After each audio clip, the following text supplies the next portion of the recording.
Pilot ने control खोया या ब्लैकआउट से हुआ हादसा। डिफेंस एक्सपर्ट ने बताई तेजस के क्रैश होने की वजह। दुबई एयर शो 2025 का वातावरण हमेशा की तरह रोमांच से भरा हुआ था। आसमान में उड़ते लड़ाकू विमानों की गूंज, जगमगाती रोशनी और दर्शकों के उत्सुक निगाहों के बीच भारत के स्वदेशी लड़ाकू विमान तेजस की बारीकी का सबको इंतजार था। तेजस भारत की सामरिक क्षमता, तकनीकी आत्मनिर्भरता और आधुनिक रक्षा शक्ति का प्रतीक बन चुका है।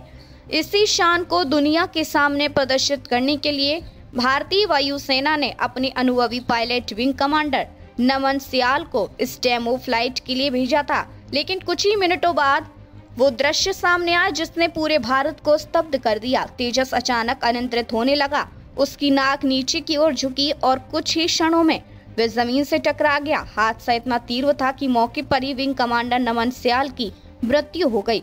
उनकी मौत की पुष्टि भारतीय वायुसेना ने आधिकारिक रूप से की और तुरंत उच्च स्तरीय जांच के आदेश जारी कर दिए।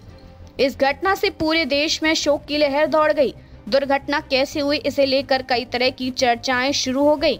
इसी बीच रक्षा विशेषज्ञ कैप्टन अनिल गौर रिटायर्ड का बयान सामने आया, जिन्होंने प्रारंभिक विजुअल्स और उपलब्ध वीडियो के आधार पर घटना का विश्लेषण किया। उनका कहना है कि जो शुरुआती फुटेज दिखा रहा है उससे संकेत मिलता है कि तेजस ने अपनी एरोबेटिक उड़ान के दौरान एक बेहद ऊंचे कोण पर जाकर तेज मोड़ लिया, जिसे हाई जी मैन्यूवर कहा जाता है। इस प्रकार के मैन्यूवर में पायलट के शरीर पर सामान्य से कई गुना अधिक गुरुत्वाकर्षण बल पड़ता है।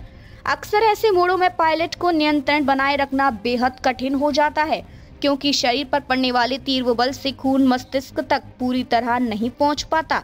ऐसी स्थिति में पायलट को कुछ सेकंड के लिए अंधेरा दिखने लगता है और कई बार वह बेहोश भी हो जाता है। इस स्थिति को GLOC यानी G force included loss of consciousness कहा जाता है। कैप्टन गौर का मानना है कि विजुअल्स को देखकर ये संभावना खारिज नहीं की जा सकती है कि विंग कमांडर नमन सियाल को उसी क्षण GLOC हुआ हो जब विमान दिशाहीन होकर नीचे गिरने लगा। उन्होंने यह भी कहा कि पायलट ने अंत में कंट्रोल वापस पाना चाहा, लेकिन इतनी तेज गिरावट में यह संभव नहीं हो पाया। अगर आपको हमारी वीडियो अच्छी लगी हो तो हमारी वीडियो को लाइक करें, शेयर करें व हमारे चैनल को सब्सक्राइब कर बेल आइकन को दबाना न भूलें।